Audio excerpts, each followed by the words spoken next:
that are paid for through the issuance of debt. Thank you. Comments from commissioners? Anybody have any comments? Ken? So basically, we just continue to revolve this debt. Is that what we are? Is that what the bonds will go to? We're retiring old bonds with new bonds.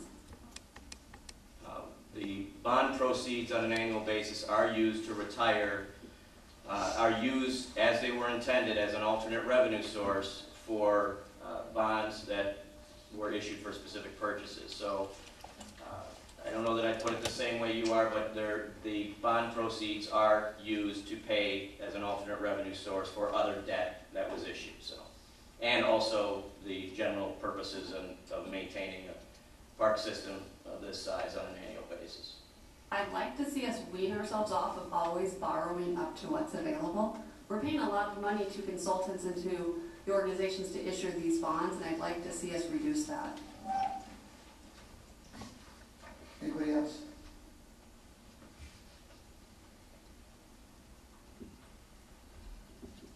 Public comment. Does anybody from the public have comment on the issuance of bonds? Any desk again? Anybody else? Okay. Move to adjourn the public hearing. Second. We need a roll call to close it. Thank you. Might as well. Commissioner Vanderschaft? Yes. Commissioner Morrell? Yes. Commissioner Mee? Yes. Commissioner Fiewiger? Yes. Commissioner Lukey-Hans? Yes. President Kelly? Yes.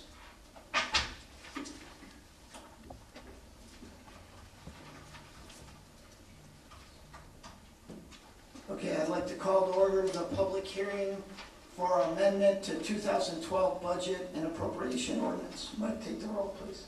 Commissioner Vanderschaft? Here. Commissioner Morrell? Here. Commissioner Mee? Here. Commissioner Fiewiger? Here. Commissioner Lukey-Hans? Here. President Kelly? Present. Staff review, Mike, comments? Yes, you will recall that the need for an amendment was driven by our capital revenues and expenses related to the Hubble or Central Athletic Center property purchase and rehabilitation project, the totals of which were not finalized at the time of the adoption of the 2012 budget and appropriation ordinance. The board will remember at the previous board meeting the report concerning the differences in revenues and expenses to the budget and appropriation ordinance for fiscal year 12 was provided and has been on public display since that meeting per state law. That's about the long and short of it. Thank you. Okay. Anybody comments? Public comments? Nobody? Okay. Motion to adjourn. Motion, move to adjourn. Second. Don't you have to ask twice? I did. Oh, okay. Commissioner Vanderschaft?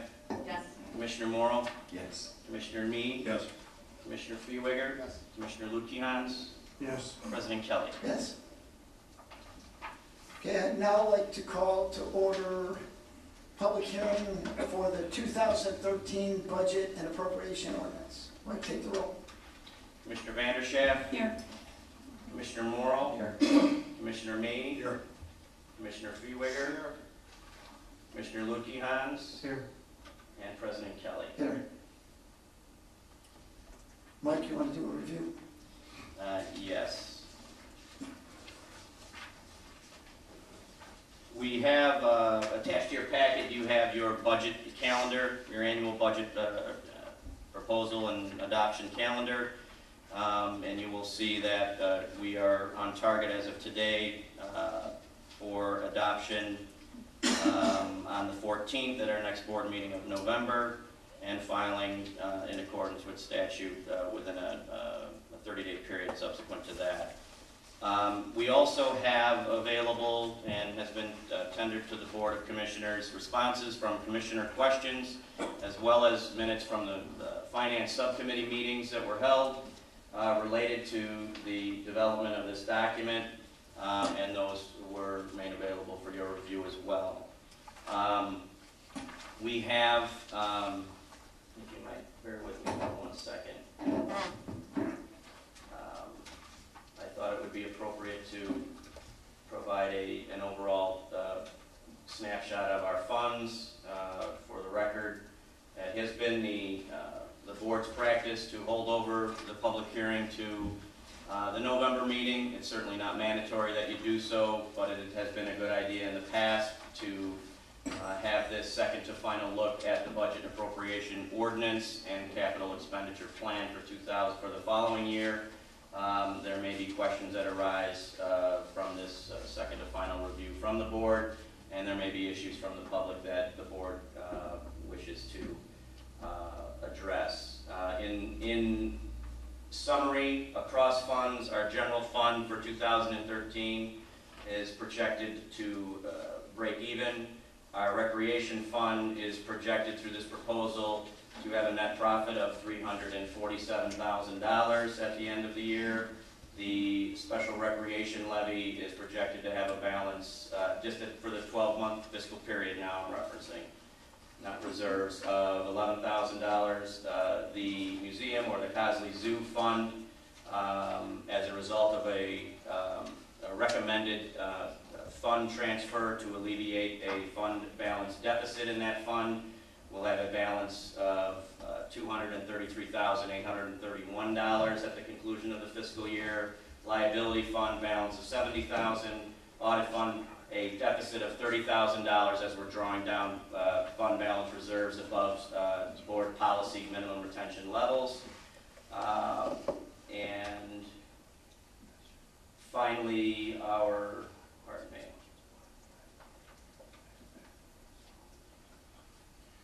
golf fund is looking at a 2013 estimated year-end cash position of nearly $800,000. There's obviously a tremendous amount of detail that goes into the development of this budget. There's a tremendous amount of work that goes into planning long-term capital expenditures. The budget has been on public display per state law, and it has been in the park board's hand for a good amount of time. I would yield the floor to any questions or comments from the board or the public. Commissioners? Kim? So I had one extra question, Mike, that I had sent you after our deadline of October 3rd, and I have not heard back on that. I can't find it right now, but I can dig the email up and resend it. I also have a couple other questions, like specific to the health insurance portion, and I can't open the document at this time either. So I'll send those follow-ups to you. Thank you. And then, so what's in the budget right now? We're voting tonight on potential increases in certain services. Has that already been baked into the budget? I'm not sure I understand what you mean by certain services. So golf rates. It's on the agenda tonight to vote to increase golf rates. Has that already been accounted for in this budget? I do not believe in this version of the budget it is included. Okay, because there's also swimming, the pool rates as well, so that has not been... The golf rates are the only ones that did not make it into this version. There will be, the swimming rates are in this budget. I did add them, just so staff's aware of that, if they're approved. If they're not approved, we can pull them back out. And there will be a future request to raise Cosley fees in a nominal fashion. That is included in here, but again, based on the fact that we have typically kept the hearing open and acted in November. Frankly, we can act in December if you wish on the budget appropriation ordinance, but the only item, to answer your question briefly, that is not reflected in here from an added revenue standpoint is the golf recommendation for increasing fees. Okay. Anybody else? Phil? I, for one, will be making a recommendation or a motion to recess the hearing to November 14th. I also think a couple of things. Mike, when Kim sends you her comments, if you could forward them on to at least the Finance Committee. Also, if you could schedule a Finance Committee meeting sometime in the next week or two for us to go over this prior to the November 14th meeting. I'll be honest, I know I got this packet Friday or Saturday, but I was on trial Monday, Tuesday, and have not had a chance to go compare it to my actual questions. Sure. So I think Commissioner Feeliger and myself would like to sit down with you and your staff to understand and hear the answers in oral fashion. We'll ask questions of them sometime shortly before the November 14th. So I would just ask that we adjourn or recess this hearing to November 14th when we get to that point. Yeah, Yes, sir. Is that pretty much everybody's feeling? Yep. Okay. Anybody else have comments? All right, public comment? Anybody from the public have comment? I'm asking you a second time. Anybody have comment? Okay. Motion to adjourn. I would move to recess the hearing to November 14th, 2012, 7 PM. Is that what we're doing? Yes, sir. Okay. Any second? Second. Roll call. Commissioner Vandershaft, Yes. Commissioner Morrow, Yes. Commissioner Mead, Yes. Commissioner Fiewiger, President Kelly, or, excuse me, Commissioner Lukian, Yes. President Kelly. Yes. Now motion to adjourn. That was it. That's it. Well, that was just a recess at same. Okay. Okay.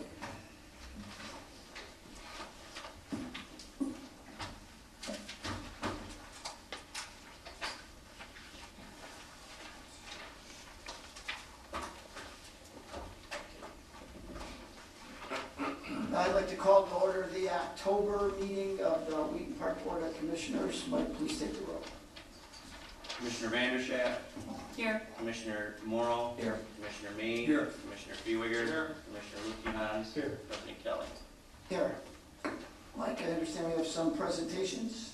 Yes, we have with us this evening a representative from the Wheaton Lions Club, Cliff Niffen. Please come on up and address the board. We appreciate you being here.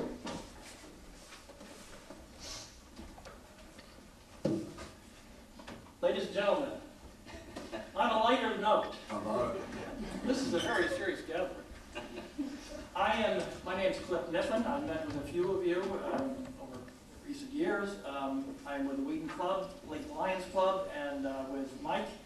And back in the spring, we introduced the idea of doing a 5K run in downtown Wheaton to raise money for the causes that the Wheaton Lions Club supports, but also to help promote business in the downtown area during the Christmas season, during the Dickens of a Christmas. So with the help of Mike and his staff, we have been able to, we've gone a long way toward setting up this run, which is scheduled for December 1st.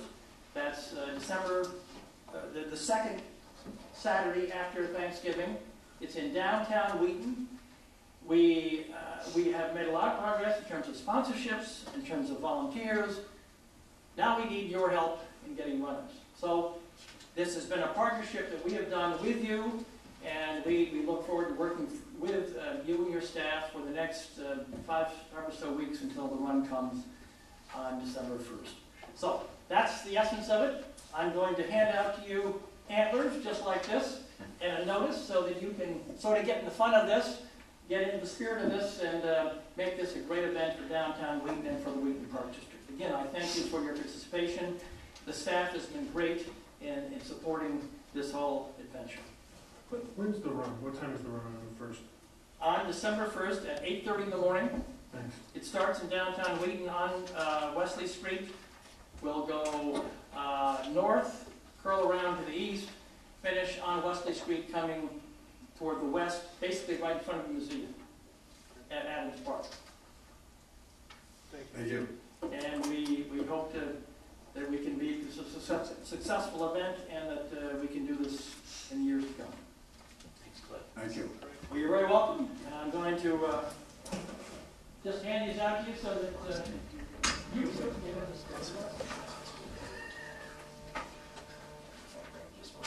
yes, so you can give it to your wife, your kids, anybody else.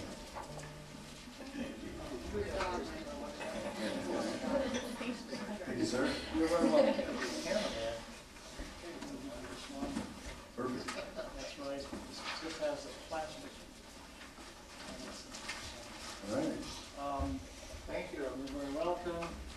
How are you? Good. How you doing? Good to see you. You can run, can't you? But I have family that can't. Okay, well, let's see, I want to move the one here.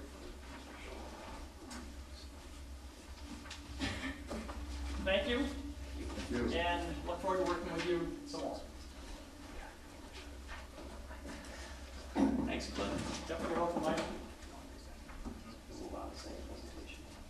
our second presentation this evening, we have Sarah O'Donnell, the district's fund development director, who has a brief presentation about a couple of upcoming fundraising events with the DuPage County Historical Museum Foundation. Thank you, Mike, and good evening, Mr. President and Commissioners.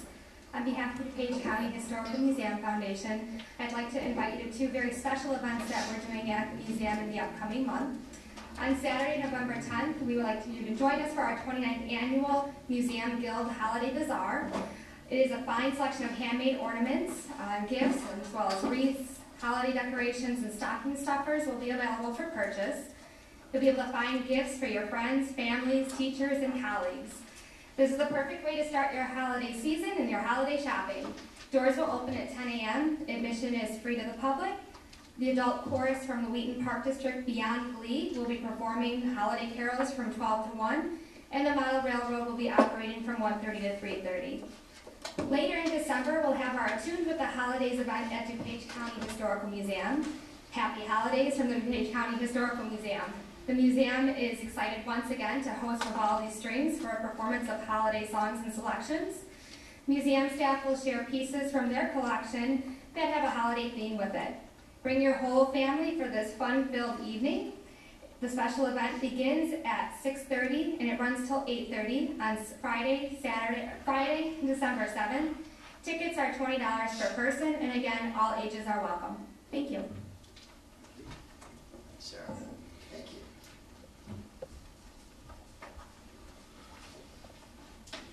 Okay. Community input. Does anybody have anything? Anybody sign up, Mike? No, sir. Okay. Next item, consent agenda. I need a motion. Move to approve the consent agenda as presented with one minor change that I brought to Mike's attention. It's simply an identifier on a day of a meeting versus a date. Yeah, September 9th was actually a Sunday, as opposed to a Wednesday. My apologies for the typo.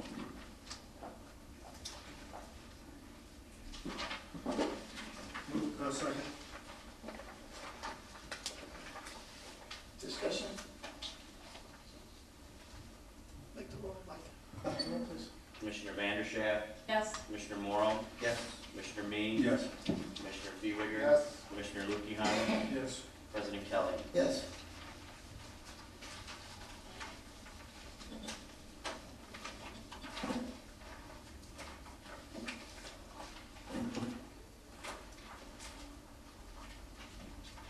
New business, item 1, authorizing the estimate of the annual aggregate levy in compliance with the truth and ordinance taxation levy. Move to approve resolution 2012-06. Second. Discussion. Mike, take the roll. Commissioner Vanderschaft, Yes. Commissioner Morrow, Yes. Commissioner Mead, Yes. Commissioner Fiewiger, Yes. Commissioner Lukihan, Yes. President Kelly. Yes. New business, item 2, recommendation for approving an intergovernmental construction use and identification agreement with the city of Wheaton for the Cosley Zoo perimeter fence. So moved. Second. Any comments? Okay, so there's a $10 charge in here. We're paying the city $10 to do this. What is this $10 charge? Let's see that.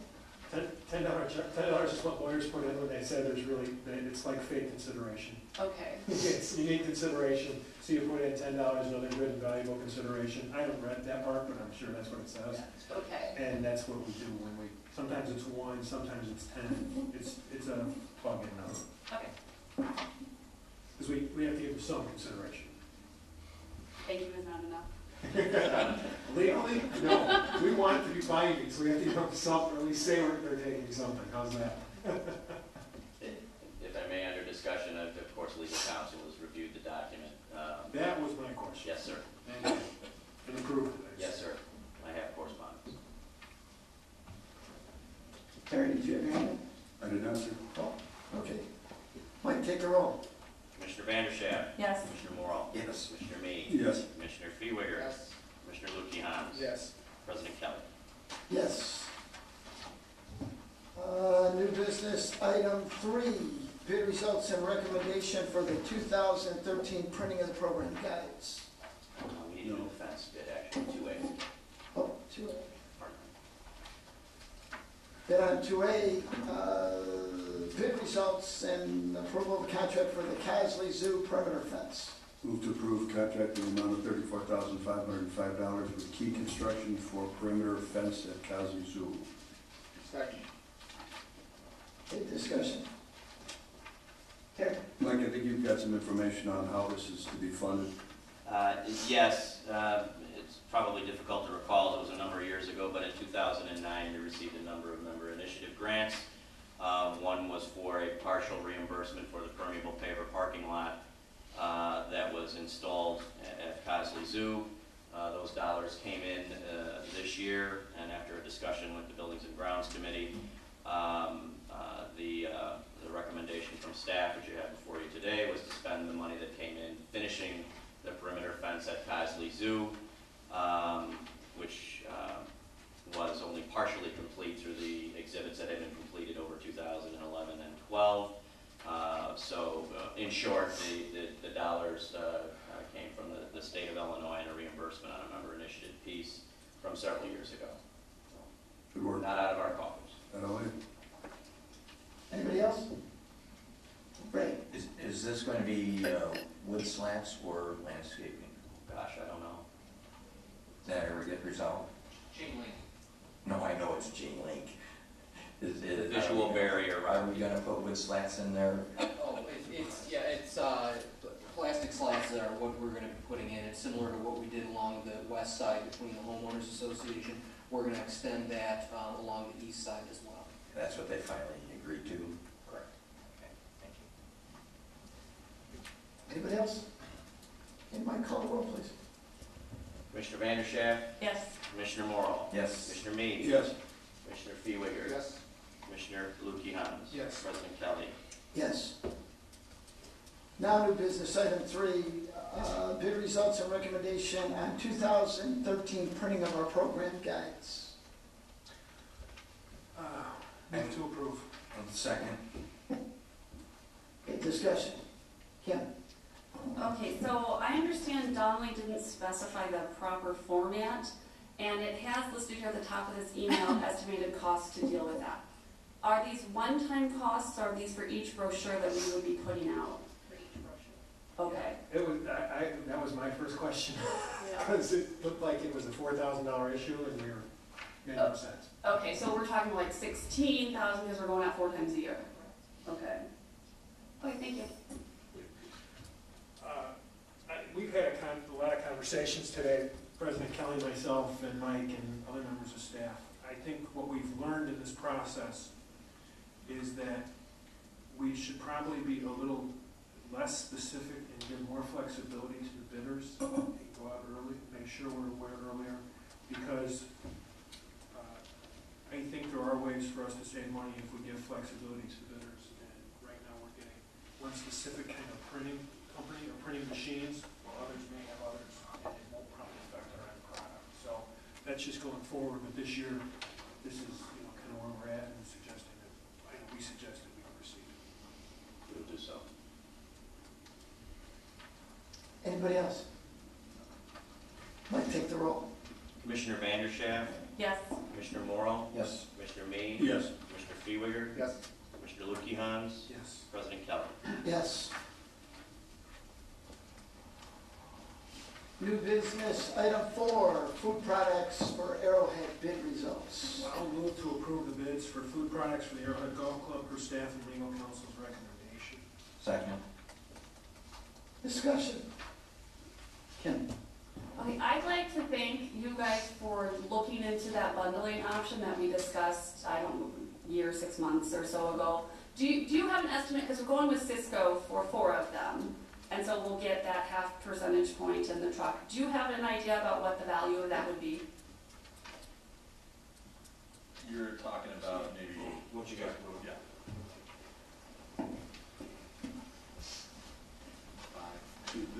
And the percentage you're talking about is actually going to be put in the form of charitable donations, which is what they've done in the past. So you're maybe talking $3,000 when we have a charity event and someone wants to donate chicken tenders, and that's how it comes out. So it's similar to what they had, but we did try to offer what you were talking about, we didn't bid on that, but it was out there if they wanted to make that an offering, but we still have that will come in charitable donations. Okay, and then the truck, what do we do with the truck? The truck is used at the Taste of Wheaton as to support for the Cosby Run food product, so it doesn't spoil. We also have it available to other vendors there if they need it for emergencies for safety of the food product. Value of the truck, when they typically would do that, it'd probably be about $1,000 over the weekend, maybe $1,200. Okay, thank you. Ray? I just want to compliment the staff. There's an awful lot of information here, and I'm sure it took a lot of time to try and put it all together and to get the best prices we possibly can for Arrowhead Golf Course so that we can become an even bigger revenue-producing facility. And so I do thank the staff for their hard effort.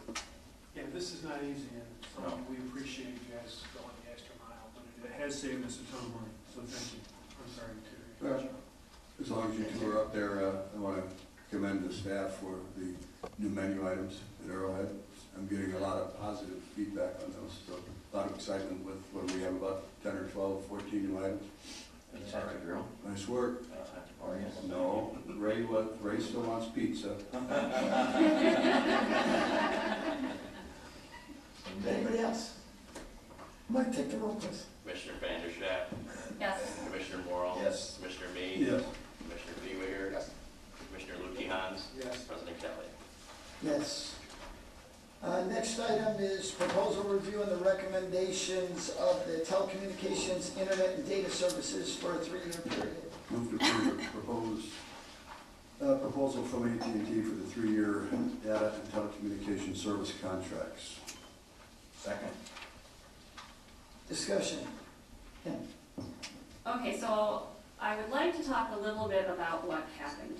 Can you give us a little bit more background, Mike, on this issue? Where we were out of contract, and it says here you discovered that in June. I'm looking for some context because, you know, on June 19th, I specifically did send you a question asking when our mobile contract was up for renegotiation. And I'd like to know how this fell through the cracks, if we've done anything operationally to prevent this, and then what other contracts that we're keeping up on to make certain that we don't have the same type of issue going forward. Yes, and obviously, as I've indicated in the report, the lack of awareness of when we have about a dozen or 15 individual contracts with AT&T for telecom and data. When they began to expire from our 2008 and 2009 cycle of approving contracts, it did escape our attention, and it escaped AT&T's attention for a while as well, and then around the beginning of 2012, we started seeing very minor bumps in prices. Therefore, it didn't come to our attention until a little later that year when they really started escalating as more and more contracts fell off. So that's the long and short of the lapse. Now, what we've done, and I've talked to the president and vice president about this, and I will be bringing it back as I indicate in my report to you. The idea of, for the many contracts, many of them multiple years, that the agency has with service providers such as AT&T and other utilities, and there's many other examples.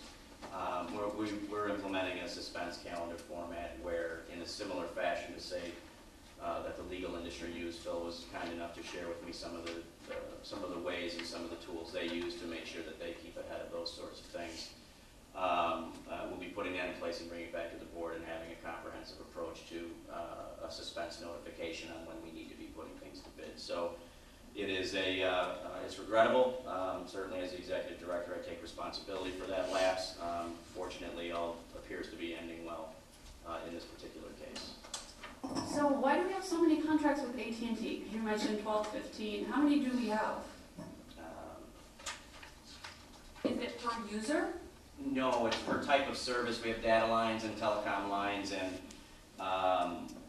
we have many facilities is essentially the answer, and many types of methods of communicating depending on the geography and the depth of personnel and public use of the facility. So it's not something, if it were something we could wrap up into one contract, we'd have done it this time. It's just not the way AT&T operates. Okay. And the other two vendors that you spoke with, they don't bundle either? That's correct.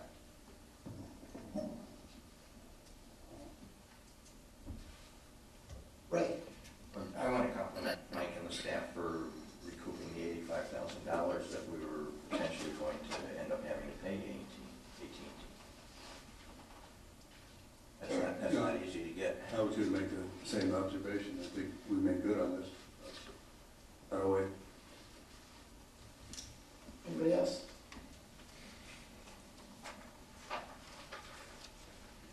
Okay, Mike, take the roll. Commissioner Vanderschaft, Yes. Commissioner Morrow, Yes. Commissioner Meade, Yes. Commissioner Fiewiger, Yes. Commissioner Lukihan, Yes. President Kelly. Yes. The next item, 7, policy review, the new, oops, 6, I'm sorry. Proposal review, recommendation for action, Alara additional services proposal for the Central Athletic. Move the table. Second. All in favor? Aye. Opposed?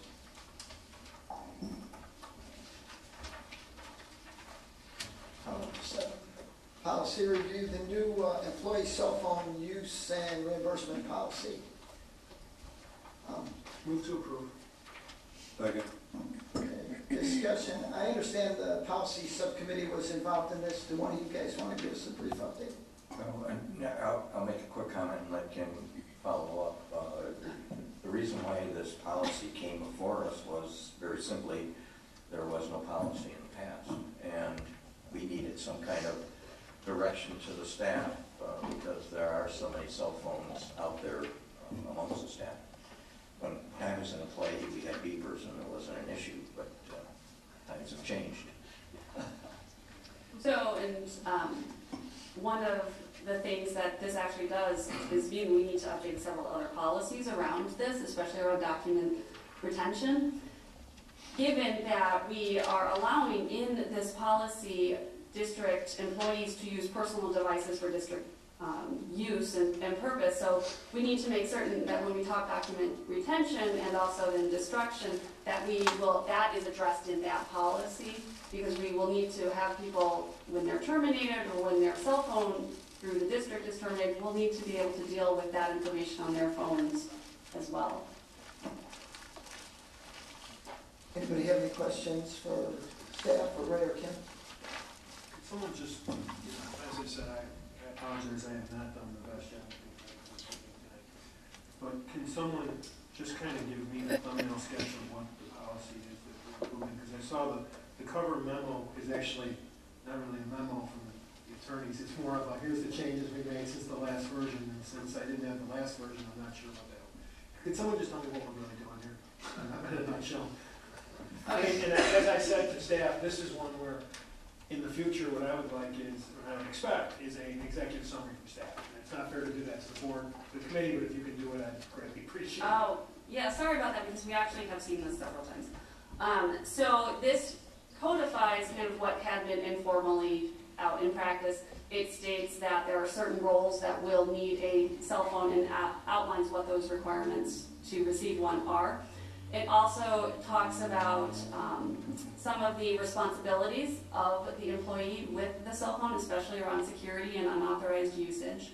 We are a government body. A lot of our information is accessible to the public, but there are times when there are things that are not, and so it's important that staff takes care with some of that relating to emails and text messages. It also does allow staff to opt out of a district phone and use their own phone for district usage if they choose to. Stipend amounts are not specified within this, and I do think that was good to take it out because that will change over time, depending upon what our rates are.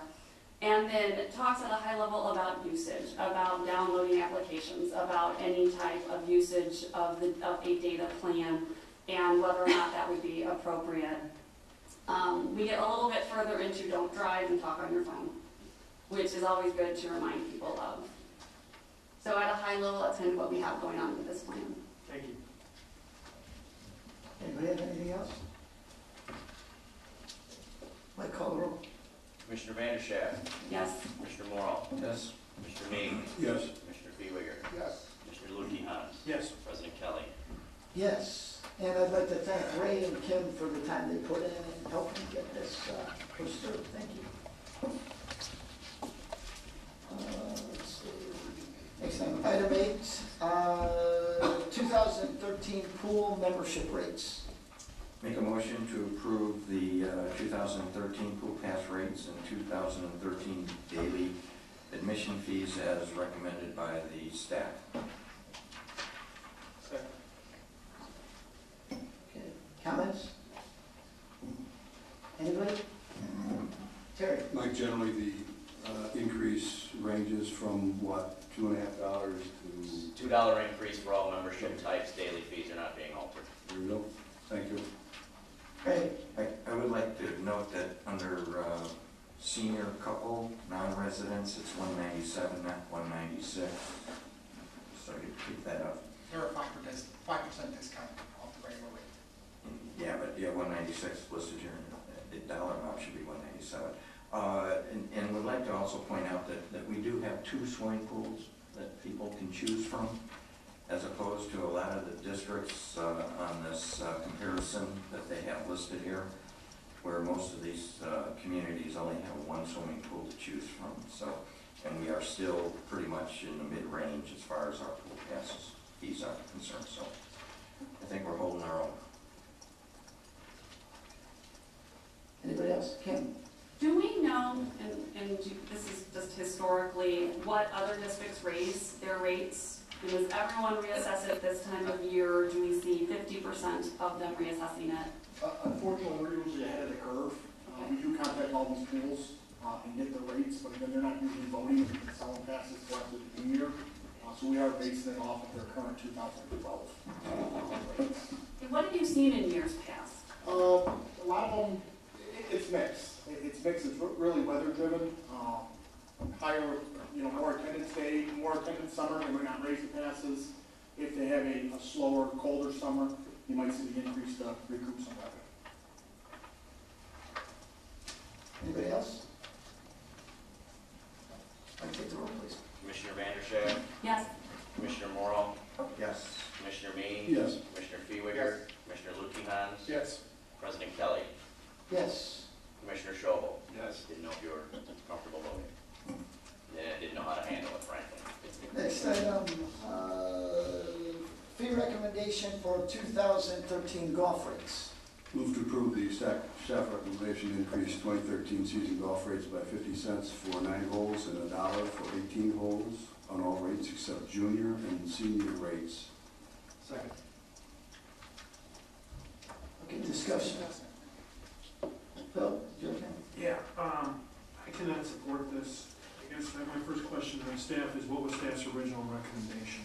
Staff's recommendation when we met with the golf subcommittee was $1 per 9 holes. We've kept our rates steady for a while. We had talked about that when we finish spending this $1 million over the past 3 years for the improvements, that we would try and use the fees to recoup some of those costs. And I think at 50 cents a 9, we are not doing what we said we would do and not doing justice to the golf course and not doing justice to the revenue that we need to operate that golf course as well as the rest of the district. So I would recommend that it be $1 per 9 hole instead of 50 cents per 9 holes. Anybody else? Terry? John, just to offer a little bit, Mark and I, as the Arrowhead Subcommittee, certainly sat down with staff, and we kicked this idea around quite a bit. I think, at least from my perspective, based on past board member comments, I felt that the board would be more amenable to a more nominal rate. So it was based on that, at least, that I supported cutting it in half at this point in time. Mark may have some other comments. Mark? So, Terry, your reasoning for recommending a lower rate was you thought that's what the board would? Exactly. That was my projection. Mark, I have you no the problem. same, or you just kind of wanted the lower rate? No, I think that, I think that the focus of the golf course has always been to be, look, taxpayers always putting quite a bit of money through the renovation and the clubhouse and everything else. And we've always been kind of, on the golf course, probably the most affordable private little, or public club, I guess I would say. I don't want to get to the point where we're way out of hand. I see some golf courses that are just, the product isn't there. I think our product is there. I could go either way on the subject, but quite frankly, it's always been my opinion to try to make it as affordable as possible. And from my perspective, from years of being on the baseball program and helping set the fees for Little League in Wheaton for 20 years, I always pushed for, if we were going to make a change, we would make it a reasonable change, but a change that we felt we could live with for at least a year or two, so that we weren't going back raising fees every year. So my question on the fee thing is, at 50 cents and $1, does the golf committee and staff think we'd be comfortable holding that for 2 years? Otherwise, I'd rather see us raise it, $1 per nine now, if we think that means we won't have to raise them again next year. I hate going back with multiple fee raises every single year. So that's where I kind of come from on that. We just completed a major multi-million-dollar renovation. It's the perfect time to raise rates. And if we raise them one time now, and we don't have to raise them for the next year or two, I'd rather see us look at doing that now than chipping at it at 50 cents a year or something like that. And that's just my opinion. Kim? Well, I think that the timing for the larger increase is good. If the users can see something different, they can see that I'm getting more and I have to pay more, and there is the relationship there. Phil, what are you proposing in non-resident and the carts? Any changes to the $1.50 or the 50 cents there? I'm suggesting that all the increases be doubled. That's my suggestion. That instead of 50 cents per nine, we should go $1 per nine. As I said, when I supported the $1 million expansion, I said I expect us to be recouping this when we're done. We've now improved our golf course. We've improved our golf course in the last 4 months. The things I've heard about the superintendent, the shape of the golf course, and what we're doing on the traps. And honestly, I'm looking at a price that's similar to Orchard Valley, and from everything I hear, Orchard Valley's gone to hell. It has. And we're at the same price as Orchard Valley. That doesn't make any sense to me. Well, I don't disagree with you there. So I think it's time. We spent $1 million.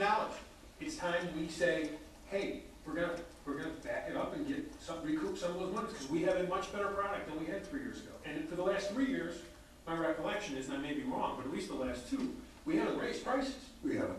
And that's why we haven't, is because we were going through all this, and we said, when it's over, we're gonna raise prices. And 50 cents isn't a significant raise to me. It's less, that's my. In your No, I can go either way. I'm not disagreeing, no, John, Mark, I'm not saying you guys messed up, I'm just giving my impression. Look, my point is this, I can go either way with it. The fact is, I like John's argument, the fact that, look, if you want to take if this increase is going to say, hey, look, we're going to maintain this rate for the next couple of years, and then look at it later, then fine, I can understand that logic.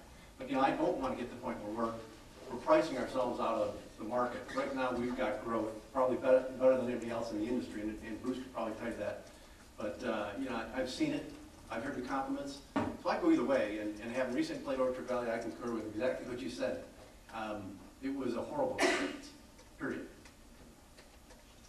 Terry? Based on our product, I think we can support $1, so I would amend my motion to increase those rates to $1 per nine for 2013. Who seconded? I did. You accept that? I do.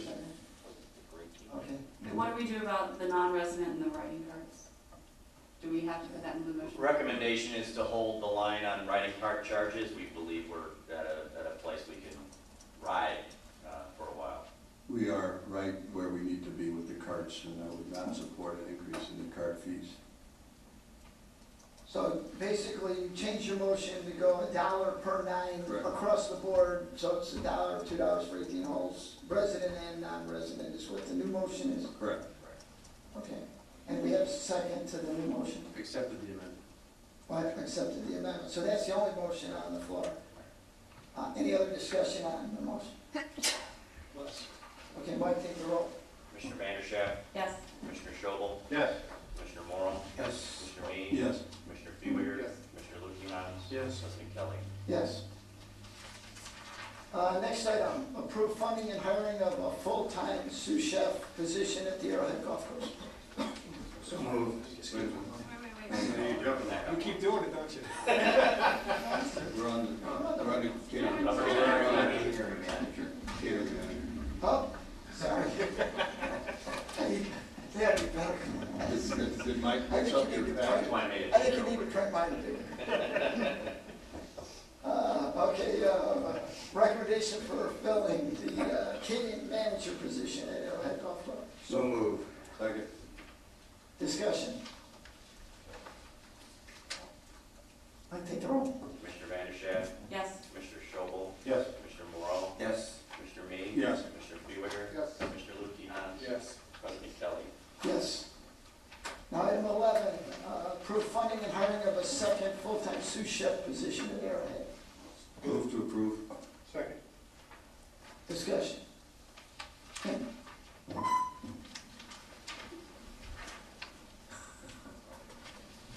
So in the memo, Take him again. I know. Run the HR. Okay, so the proposal for the sous chef, it says that the savings from having this position is $15,000 in overtime and part-time. Okay, but the position itself in wages and benefits is more than $79,000 a year. Right. That's a significant difference between what we're claiming to save and what we want to spend. Sure. Sorry. If I might, just to start it off, the primary reason for making the recommendation to add a full-time, another full-time chef to report to Executive Chef Allen is quality and consistency in relationship to the very large increases in food service business we've done over the last several years with the same team.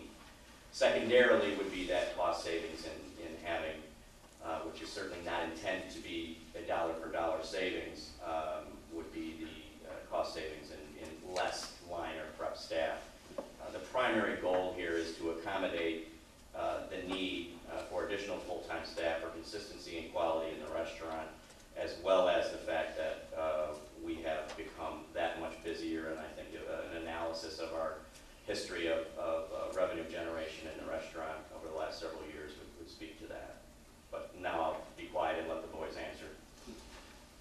Yeah, I mean, certainly, yeah, you'll never get a one-for-one in terms of a salary position, so the primary mission is to make sure that he doesn't drop and the quality keeps going as we raise the revenue. An added benefit would be there are certain times just in general management to help control the overtime, and particularly not during the main season, but in the off-season, that's when we can maybe offset some hourly labor, as well as sometimes we do these midnight snacks for weddings, and instead of keeping an hourly supervisor there because the chef can't stay in that role, we'd have two sous chefs and one could stay, and you'd save some hours there. Okay, but we couldn't do this with part-time? If part-time and overtime is only $15,000, we have a lot of play in there. Sure, but the issue is you need a skill level that you really can't get in an hourly position. You need someone who has a wealth of management experience, culinary experience, who can guide the kitchen, and you generally can't get that easily. With someone hourly, they want the benefits and the perks, and you just don't find that level of candidate in an hourly position. I don't think you'd have quite a bit of turnover on it with a part-time basis as well. I'm sorry? I would gather you would probably have a great deal of turnover on with a part-time basis. Yes, Well, so not full-time. that's just kind of the nature of the industry. So, I was kind of involved early on in this one, and I feel like I should comment. I think that we were hearing comments and noticing slippage in the product, not getting awful, but noticing some differences in not being able to turn over menus, not being able to do certain things that we expected. And, you know, some of us kind of beat the hell out of staff about 3 years ago on, turned over the entire staff, and we've been pushing to make money and pushing to increase the revenues, and we've done that. And I think the way to kind of make sure we don't backslide in those revenue regards is, this is what staff's saying, hey, we really need in order to make sure that we don't kind of fall back to where we were at one point, and that's why I, for one, would support that. You can disagree, but that's what my reason is. Right. Yeah, I think we're understaffed in the kitchen area in light of all the banquets we have and all of the special events that the Park District gets involved in. Whenever we do a special event like at Consley Zoo or at Memorial Park or wherever it might be for the chamber, for their steak frying, we're pulling staff from Arrowhead Golf Course to help the Park District out to pull these events off. And, you know, there's only so much you can ask them to do without their burning out. So I agree, I think it's something needed. Terry? Yeah, I see this strictly as a labor and relief need. I mean, there's got to be, you know, both here. You need the additional labor, and you certainly need some relief factor that I don't think you should have now. Steve? No? Anybody else? Kim? Okay. Thanks, guys. Mike, take the roll, please. Commissioner Vandershaft? No. Commissioner Schobel? Yes. Commissioner Morrow? Yes. Commissioner Mead? Yes. Commissioner Fiewiger? Yes. Commissioner Lukihan? Yes. President Kelly? Yes.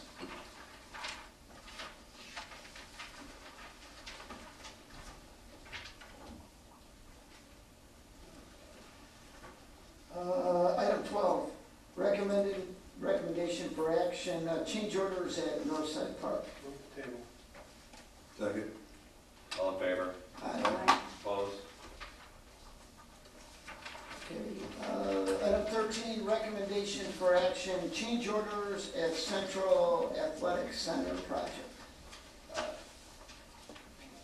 You have some information before you. One is titled as the meeting minutes from a Buildings and Grounds Committee meeting we had yesterday. The other is entitled Change Order Form Central Athletic Facility that was provided this evening. Draw your attention to those. I know President Kelly and Commissioner Lukihan have some background on this information for you. Is there a motion yet? I just wanted to draw everyone's attention to it, but there's not. Move to approve. Second. Comments? I'll make a couple before I open it up. What we're asking you to do is approve these, not to exceed these amounts. We found some irregularities when we reviewed them yesterday, some of the stuff in markup percentages that are allowed by the contract and what the contractor and some of the subcontractors they put in their proposal. So we're going to be asking the contractor to go back and review the proposals to get the markups in line with the contract. So some of these amounts may go down a little bit because some of the subcontractors, it appeared, weren't using the same markup percentages as allowed by the contract. A couple of these are relatively small items that popped up during the normal course of construction. The big one, the $19,000 hardware allowance adjustment, I'd like to explain. When the job came out for bid, the hardware wasn't completely finalized by the architect and staff as to what could remain and what couldn't. So they put a $12,000 allowance in the bidding documents for the purchase of hardware. After that, staff and the architect went through and looked at the doors and matched up to hardware that's typical with what is in the building. And then the hardware was put out for quote by the general contractor through the hardware supplier. And the price came back at roughly $31,000, I think it was, and an increase of $19,000 over the $12,000 hardware allowance. The $12,000 hardware allowance was a bad estimate. I'm used to hardware costing about $1,000 a door. And how many doors did we say we had? 28. 28. So, you know, the hardware allowance should have probably been in the $28,000 to $30,000 range originally. Larry's explained to us that, you know, that's his mistake. If anybody has any questions on any of the other ones, we can try to answer them. We have a couple of photos and we can let you know what happened on some of them. Anybody? Okay. I guess we spent enough time for everybody. Yeah. The other thing that I will point out while we're on this subject is you've got the memo on the buildings and grounds committee meeting, and there's just a heads up, there's a material delay with the air handling units, which is threatening to jeopardize our January 1st completion date, move it back where we wouldn't be paying the bonus. I'm gonna go to Monday's construction meeting with the contractor and the engineers and talk about what can be done to get past this air handler situation. I did have a conversation with the manufacturer's rep for the air handlers today to find out if anybody was late in buying the material, and I was assured that this job was purchased as quickly and submittals were done as early as possible. But this job requires custom manufactured air handling units because we're putting them into tight spaces, replacing old ones. Some of them have to fit through doorways and get built in place, otherwise we'd be doing major masonry work.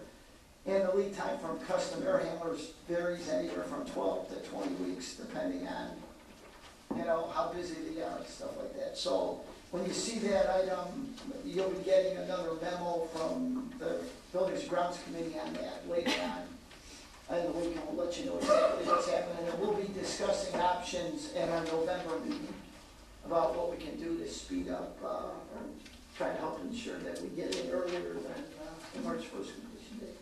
Is that the board, the November board meeting or the subcommittee? Now, the board meeting, we'll give you an update on what's going on with these air handlers and potential delays and anything we need to do at that meeting. The subcommittee will be meeting well before.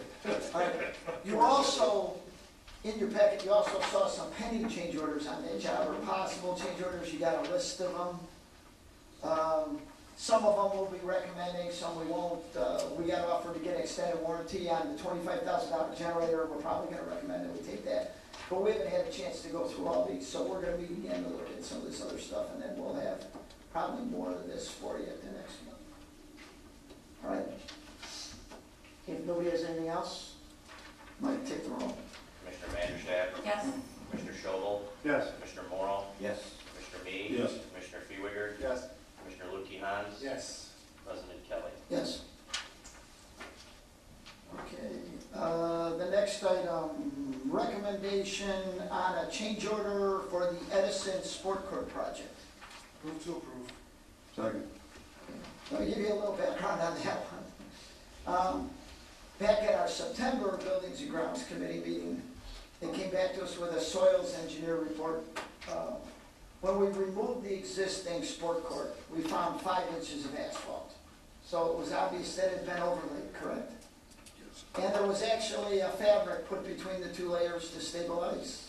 So they probably had a problem with cracking and poor soil, and the court's not holding up, so they put down a reinforcing mat. It's like a road fabric. And then they added another couple inches of asphalt when they resurfaced it. So we had 5 inches of asphalt. Our new spec calls for 3 inches of asphalt, and it calls for us to just recompact the existing stone base. When they tried to put a roller on it and a truck on it, it's all pumping and it's not on really good soil, and so they called in the soils engineer, who recommended removing, stripping out the 6 inches of stone that's there, taking out a foot of dirt, putting in a foot of, putting the old stone back in, adding another foot, so we'd have an 18-inch base, and then paving it. The cost for that option was $32,000. So rather than bring that option to the board in September, I asked them to go back and talk to the engineer and tell him, hey, look, this isn't anything anybody's going to be driving on. This is more like a sidewalk. So we need to get it stabilized enough to put the paving equipment on, and then it probably won't settle anymore and won't have a problem after that. So they went back to the engineer, and he said, well, we could take out 6 inches. So we'd strip out the 6 inches of stone that's there, take out 6 inches more, put in a geotextile fabric, right? And then so we'd have 12 inches of stone, then we could do our 3 inches of asphalt. And that came in at $23,000. Okay, so they were asking me at the board meeting, you know, what's our recommendation? There was also a recommendation, hey, just try to compact it, try to put the paving machine on it, see what happens. So I decided to come back to the board and give you guys all the options and let you talk about it. I'm in favor of option 1, 6 inches, or option 2, the $23,000 item, but I don't recommend trying to pave over the poor soil. I think we'll have a problem in the future and wind up ripping everything up. So Kim? how did they build on it as it was? They just put a lot of asphalt. Well, no, the first time they probably only did it small, but you know, when they cut it the first time, it may not have been as wet, they may have been doing it in the summertime and when it was really dry, so it didn't compact as much. Now the ground's a little wetter, we're just having trouble driving, they couldn't even drive the six-wheelers on it, right? It didn't pass the proof roll. And the concern is that it's not even gonna take the weight of the six-wheeler with the paving machine.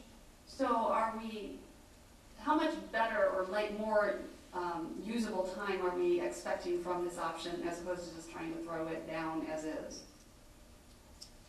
I don't think it's the usable time, I think it's whether you can build it and actually make it stay at all. Stable. Okay. Actually, we had compaction on the asphalt, on the poor sub-base and I'm the not sure road. you can even build it. Okay, That's the problem. okay. And that's what they're saying, and I don't want us to go out there and say, try, and then we got all the mobilization costs, and then we're getting a $5,000 bill, and he's leaving saying, hey, it can't be done, and we're right back where we are tonight. I 'Cause mean, we considered rebidding it, we considered a lot of things, and it's just none of the avenues we looked at made more financial sense than what we got. We were looking for it pretty hard. you know, that's right. Rob, do you have anything to add? Covered it all. Okay. Rob wants to say it's far away. You know, and we've just seen this on these, you know, Nothing's going well down that street. that was put in as a playground.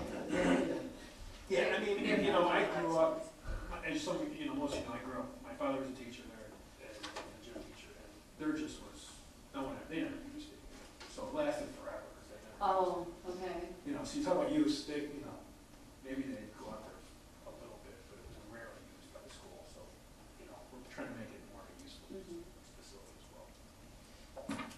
So, do we have a motion for which option? Do you make a motion? Motion for, well, I'll make it clear, motion for change order two in the amount of, in the amount of $23,985. That was my It's second. option two. And the unit cost that he used to price this were in line with the unit cost that we're paying for the work at Northside Park.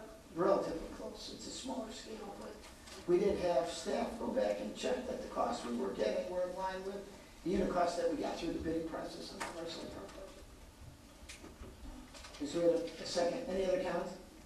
Okay, Mike, take the roll. Commissioner Vandershaft, Yes. Commissioner Schobel, Yes. Commissioner Morrow, Yes. Commissioner Mead, Yes. Commissioner Fiewiger, Yes. Commissioner Lukian, Yes. President Kelly. Yes. Okay. Item 15, approval of a change order for the Seven Gables asphalt project. Move to table. Second. All in favor? Aye. Opposed? And I suggest you read your minutes for an update on what's going on with Nathan. I don't think so. That's not on here. No. Oh, Central Court. Yeah, that's the center court, so I suggest you read that, and that'll bring you up to speed as why there was a motion to table. Okay. Item 16, the Arrowhead Hotel concept, approval or rejection. If I may, I did send out some information concerning this item. Just to recap, staff undertook to provide the board with sufficient data to make an informed decision. We engaged a hotel feasibility expert to review our local market as it relates to the likelihood of a hotel drawing sufficient market share to attract a major high-end hotel chain to invest in the site. You have that report before you. In summary, the report concludes that the hotel of this type proposed by Fairway Suites, located at the club, would draw significant weekend business due to the Arrowhead location and the business we do there in weddings, etc. It also concludes that the Monday through Thursday extended stay business traveler room night potential is marginal, and that in the aggregate, the return for whoever invests in the hotel, in their opinion, is not as high. There'd be a see. Now, granted, this study is based on a set of assumptions used by the expert. What I have before you today is this piece of information. We also have information attached to your report related to the estimates should a hotel be put there in revenue generation in the food and beverage end of our business. We have that attached as well. What I'd like to do, based on the fact that regardless of this information, we now have 3 hotel development firms very interested in a ground lease at Arrowhead. And what I propose is this: as opposed to taking an action today, that I be given leave via consensus or a vote, whatever the board feels is most appropriate, to share this report with the interested development firms and ask them to respond to the board with a statement of interest or non-interest on pursuing a ground lease. So taking this information we've gathered, giving it to them and saying, based on what you have and based on what you know, perhaps their assumptions are different than the expert used. Are you still interested? Secondarily, the report concerning revenue generation estimation, should a hotel be there, in talking with the president and the vice president as well as the Arrowhead subcommittee, we would like to ask that we ask our expert to review our estimations and either agree, refute, or amend based on an occupancy figure, a set of assumptions as well, that should a hotel be put there, a significant amount of additional revenue in that fashion would be generated at Arrowhead. I'd like leave to do that and bring this back to you for, again, a concept approval or rejection, a vote on November 14th. And what I want to ask tonight is, you guys saw Mike's, the projections we got on how much money the Park District would take in was a staff prepared report. And before we spend money to have an expert review this report, I just want to make sure the board is still interested in this. I am still interested. So, how many board members would like to see us spend this to get this extra report, or are we far enough along that we don't need the report?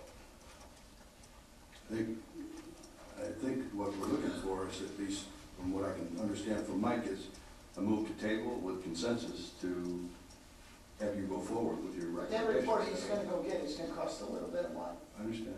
So What's the cost? We'd keep it under $1,000 for the vetting of our report. I did speak with the expert today and had a discussion with him about it, and we can do it relatively inexpensively based on the data that's already been collected and the at this point in time significant knowledge that they have of the Arrowhead operation through interviewing staff and also reviewing our last several annual reports and revenue generation. I'd like to have the additional information. And at the same time... Well, I think what they're trying to do is vet what our staff prepared to make sure that it's accurate. Right. I think it's part of doing your due diligence. I think it's money that we should spend. Just to make sure that what we are receiving is viable. Agreed. I remain opposed to this, and I think it's summed up quite nicely here by the expert that we did hire, that, quote, under the most optimistic circumstances, this would be considered a questionable venture by an experienced and prudent investor. We believe the findings indicate nominal support for the project with a marginal return. I, once again, think this is risky for the district. I think we've spent too much money as it is, and I don't support spending any more money or any more staff time on this. I have to be where Kim is on this one, so that's why I'm asking. I want to make sure there's at least 4 board members that are still pushing to go forward with this before we spend any more money. I support moving forward to at least investigate it And Mark, you were in favor of getting Yeah, a I think report? yeah. And Terry, you are? Yes, sir. Steve? No. You're not? Phil? Yeah, I'm in favor of getting information. This is actually the information I originally was asking for. I don't really care very much about the Pinkowski report, or whether, as far as I'm concerned, whether now if people are interested in investing in it or in the business.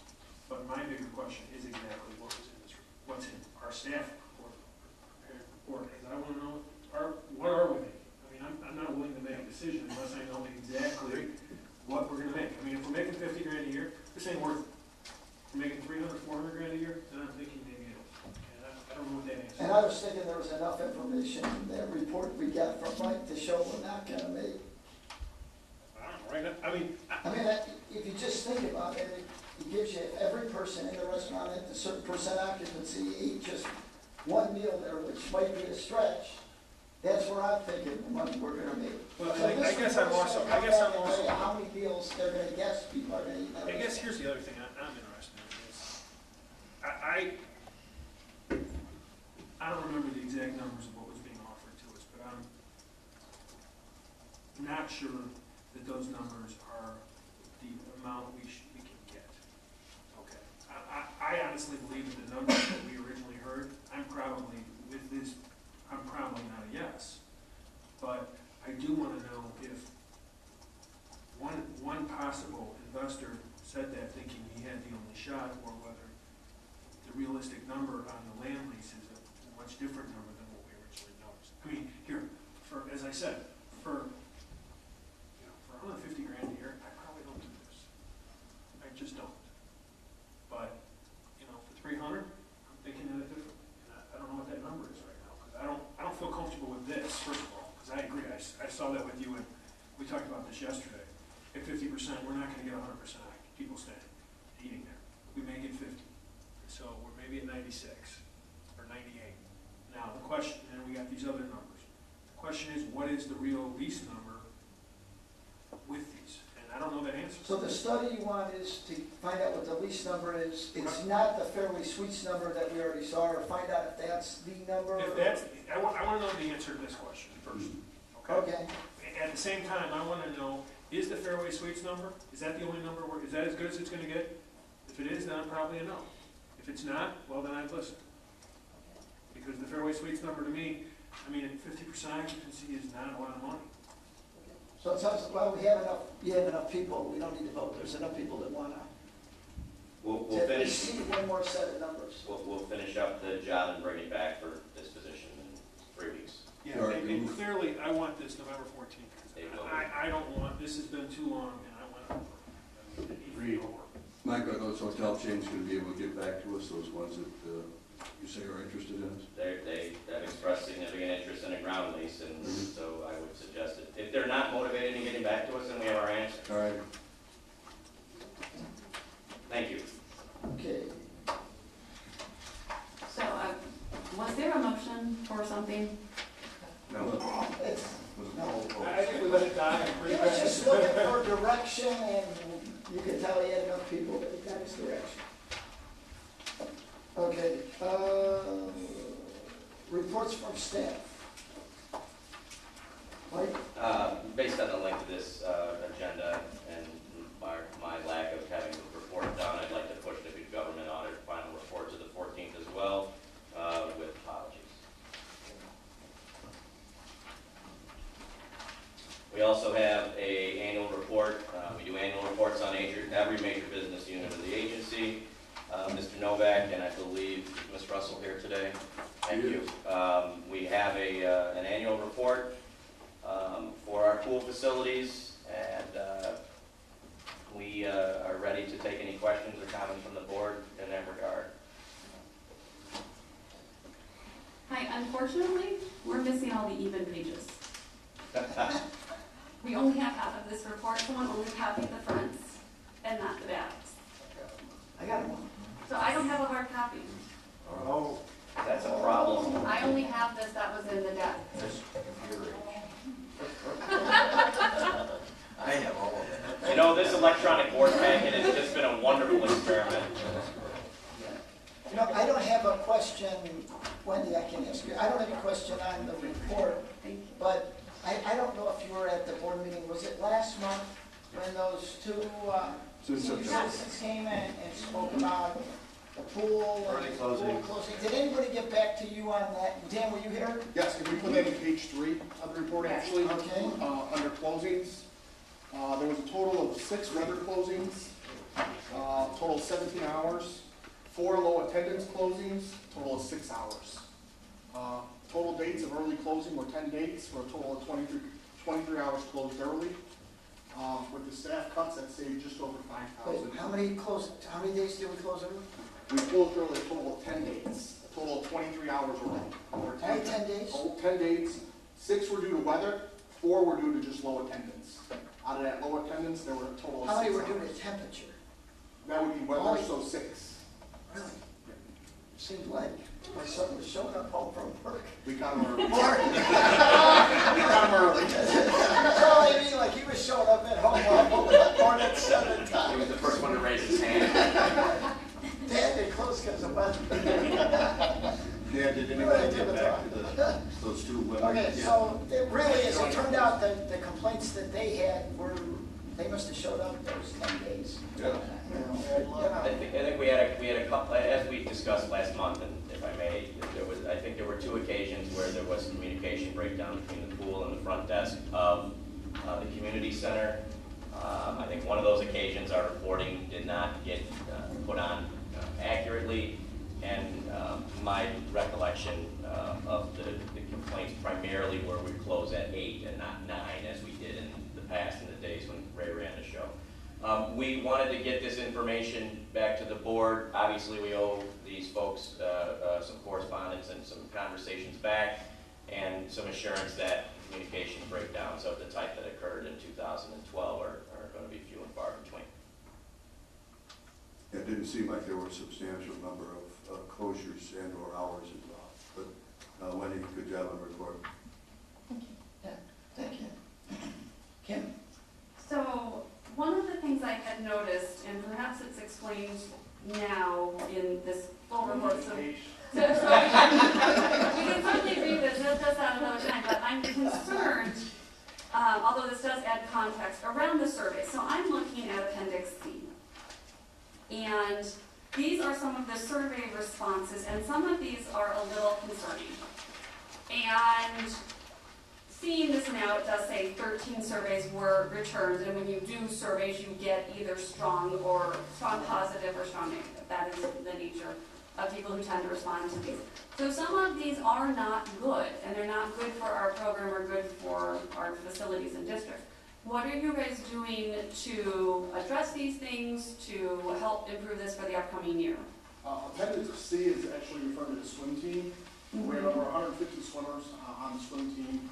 It's a great program, and again, we, like any other recreational program, we'll address these concerns with the individuals individually. Coaches are open for feedback or comments.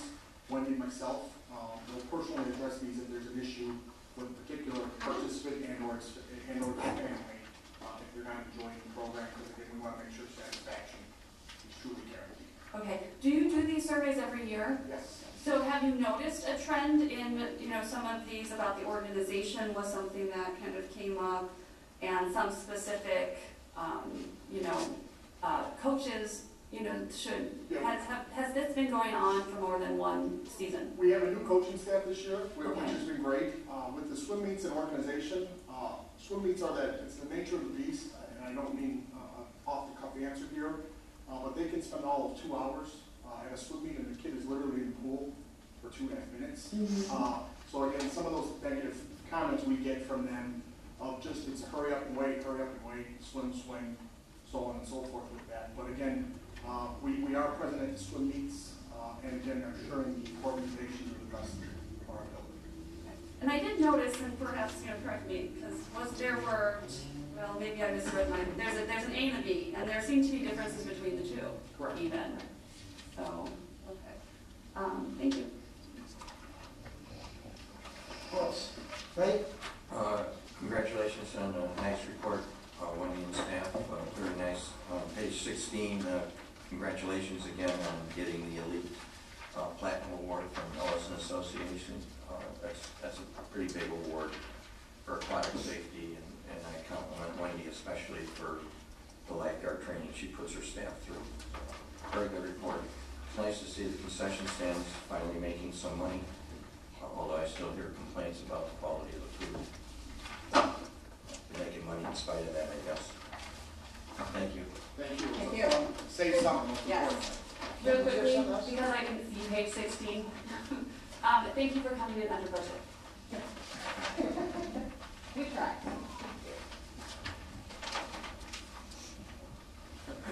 Anybody else?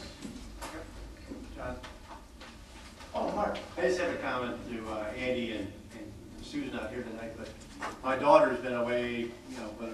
now on her own, living down in Nashville, and she's been home, and one of the things she took in positively today, and she knew I was coming to the meeting tonight, and she wanted to express how much, it's been like 10 years she's been there. She said it's phenomenal. She said it's so fantastic from what she remembered it. They wanted to convey that, and said she had a wonderful time today. So. Good. Anybody else? Was that just for the pool or for everything? Good. That was on the pool report. Anybody have anything else on any of the other reports? Okay. So development. So, and this is going to be page 84, which I don't think you guys have the same. It is the high-level report on the Bobcat Dash. So the one with the picture, let's see, it's titled Grazing Fest Bobcat Dash 2012 report with the picture of the This one's not numbered, but I have it marked. No, not that page. No, it's this page. Oh, okay, it's in the back. I have a picture of the bottom. Okay. Gotcha. Well, actually, that's the start of it. It's my question now. So under attendance, can you give me a little bit more information around what are comps?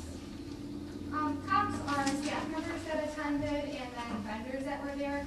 Since we didn't have vendors in the past that were distributing food and being a part of the event, that's why we're seeing a higher number under the comps level there than in the past. So they're not necessarily, they're participating in the raffles and everything, they're working, is that what? Correct. Okay, thank you. Anybody else? Mark, any comments on anything? I'm just gonna go down the line. No. Ray, anything? A couple of quick ones that I know it's getting late. I appreciate the fact that we're partnering with several other park districts and the College of DuPage with the adult education programs to try and help promote those and make them successful, so that's a good idea. Also like the idea of the Teen Services Series, where a group of teenagers and parental volunteers have gone to the Ronald McDonald House and are going to the West, or have gone to the West Suburban Humane Society, given an exposure to individuals with special needs, and I think that's a great idea as well. So those are two programs I picked up on that I thought were worth mentioning. And the Bobcat Bash was a great event, and the Bobcat exhibit, if you haven't seen it, go take a look at it because it's nice. That's all I have. Looks like it's to me, Andy and Dan, are we getting good feedback from our attendees on the Bobcat exhibit? Yeah. Good. They're as excited as we are, is that about it? I don't know if they could be as excited as we are. I can see it on your face. No, it's been, people have been talking about how nice of an exhibit it is, and you know, it's been nothing but positive. You're getting good comments on the aviary, too. Good.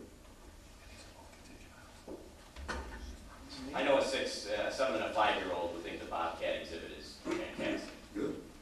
Who's sleeping today? Steve? Oh, yeah, just real quick, Larry, your staff has done a fantastic job just keeping up with the ball fields, with the weather, and, you know, the last couple of weekends, just being out and about, they are amazing at what they do. Going to some of the fall baseball and some of the other football programs, just hearing comments from the other communities there about what a great job you guys are doing. You should be very proud of your staff and what you're doing with this field, so just want to pass that to you. Thank you, I'll share that with the staff. Phil?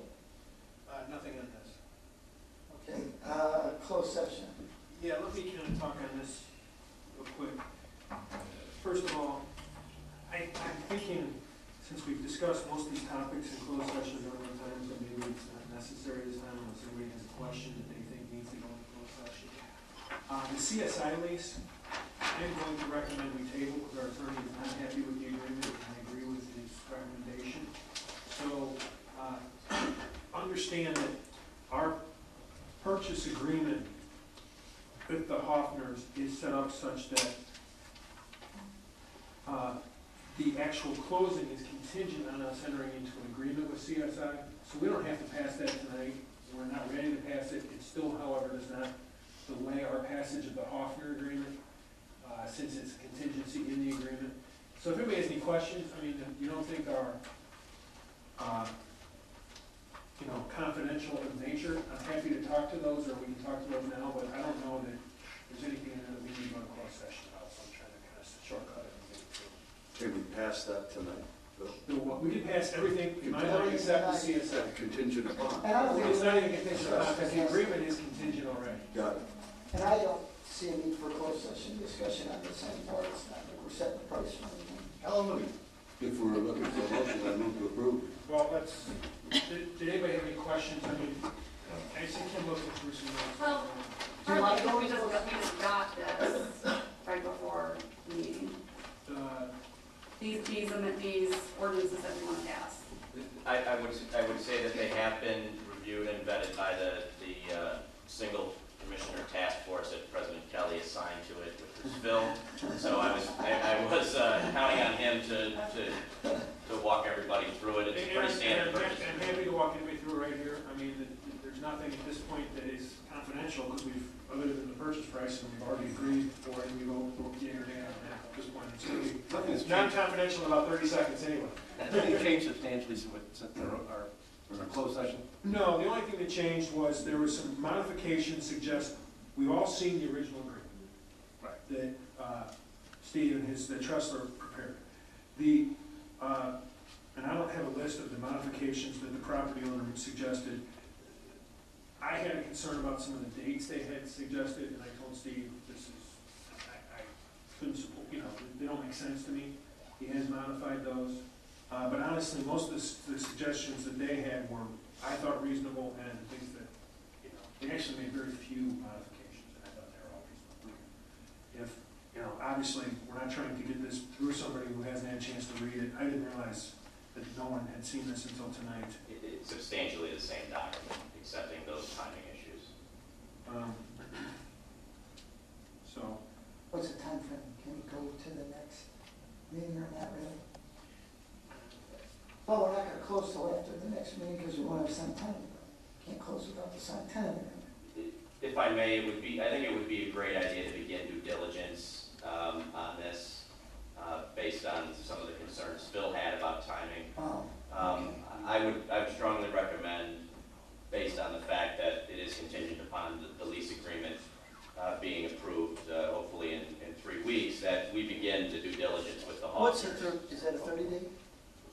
It's 45 days. 45 day? The seller is very interested in, if we're going to make this deal, it being done in the calendar year that we're currently sitting in. Therefore, I would recommend that we start due diligence pending the locking up of the lease with the tenant. If both Phil and our attorneys have approved the agreement, I'm okay. The only question I had, and I apologize for not bringing this up earlier, is, like I said, I've just seen this. Where is the language about the contingency of, it's contingent on It does state that in the Park District sole discretion. where's that? Just so I Don found that from me earlier. What's that? And you know what? I don't have it in front of me. Let me see one I can point you back to it.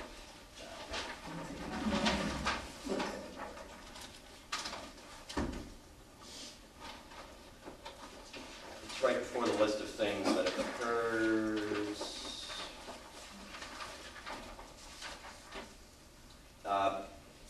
Top of section 6, closing.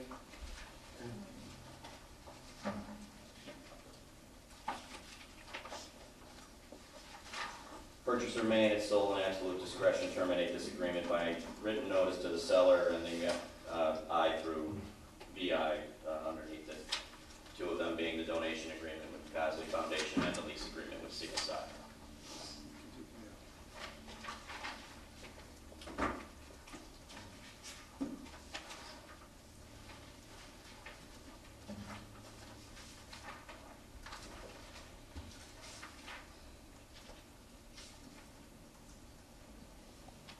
Yeah, that's not exactly what I was looking for. Can we amend it?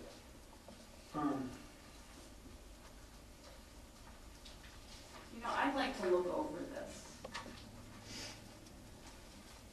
in more time than simply these few minutes that we have at the moment.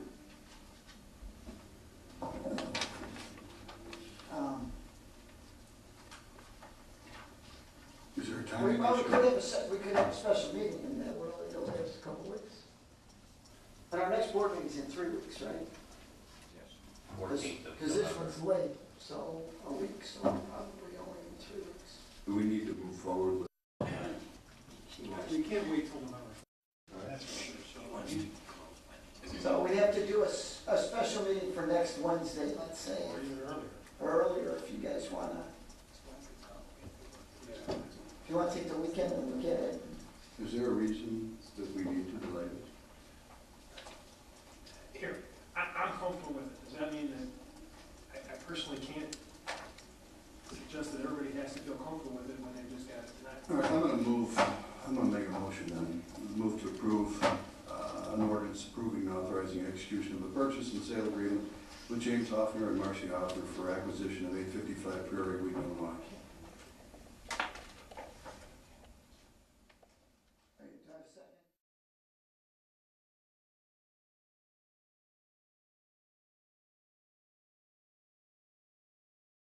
Are looking for time to at least review the language. I'd be in favor of a special meeting. I don't want to see this go to the 14th, so. Can we do a special meeting on Monday? I don't even know if it's 15 minutes. I can't make Monday. I can do Tuesday, I can't do Tuesday. so it'd have to be Wednesday. That's how we. That's not gonna go. We do Sunday. What? We do Sunday. I could do Sunday. There's a motion on there. Let's vote on the motion. Well, I'm trying to understand. the Well, options. we'll vote on the motion. We're having a discussion, but we'll vote on the motion. What about Saturday morning? I generally work most Saturday mornings. I'm sorry to hear that. I work Sunday nights. Small business, small business owner. But I could do Saturday. We've done Saturday mornings before, 9 o'clock. We still got to vote on the motion, but that would be the, I'm trying to get an alternate date out there. Unless they're not part of it. That was right. Yeah, there's a motion and a second, and we're in discussion mode, so I want to know what the alternate is to What Saturday are you suggesting, John? this Saturday, just to give the people a couple of days to read through it. That probably doesn't. It's supposed to be bad weather, so you won't be golfing. Well, even though I seconded the motion, I would go along with the So we're going to Saturday or vote on the motion. I know, that, But what would I we- would go along with a Saturday or Sunday meeting. So if we wanted to have the meeting, what are we voting? We vote no on the motion. We'd have to vote no on the motion. Otherwise, it's approved. But I don't want to vote. Any more I don't want to vote discussion? no until I know that we're going to meet. Well, that's, Well, then there'll be a motion, well, you don't have to, I can just call a special meeting, right? I might bring her. And if only 3 people show up, then we don't get to pass it. So I will call a special meeting for Saturday morning. Hopefully 5 of you will show up if this motion fails. Any other discussion? I might take the roll on the motion, please. Commissioner Vandershaft, No. Commissioner Schobel, No. Commissioner Morrow, No. Commissioner Mead. Yes. Commissioner Freewater. No. Commissioner Lukey Hans. no. President Kevin. No? Okay. I'm gonna call a special meeting for 9 o'clock on Saturday morning. Does that give us enough time to post it? It's got to post it by 9 o'clock. You gotta post it? Yep, we can post it first thing in the morning. And do we wanna meet, just at Arrowhead? Wanna Yeah, make- Arrowhead. Is there a space available there, Andy? We can meet in the hallway. You We need could coffee? probably find, the conference room. Closet downstairs. Conference room or the champions room. One or Will the other. breakfast be served? I don't know. G-Y-O-C. Okay, so 9 a.m. at Arrowhead, and the room will be marked on Okay. the sign when you come in. So I will move to table. Can we resolve the second issue by Saturday too? We still, well, No. I don't think we're going to You resolve, don't think we'll I don't resolve resolve the lease issue. The lease issue cannot be solved by Saturday as the potential tenant is out of the country, briefly, but we would have enough time by the 14th to deal with that. So you'll leave that However- off the agenda though? We That- could do- Leave this lease do the agreement off council the agreement. agenda. Yes, I will leave it off the, I need to move to do. I'm going to move to table ordinance Second. number 2012-11, 2012-12, and 2012-13 with Ordinances 2012-11 and 2012-13 to be tabled until Saturday morning at 9 a.m. Second. You know, Is that a all in favor? All in favor? Opposed? Okay, Thank you. Mike, can you send a reminder email, please? You bet. motion Move to to adjourn. adjourn. Move to adjourn. Second. Mark, all in favor? Thank you very much. Thanks to the staff for sticking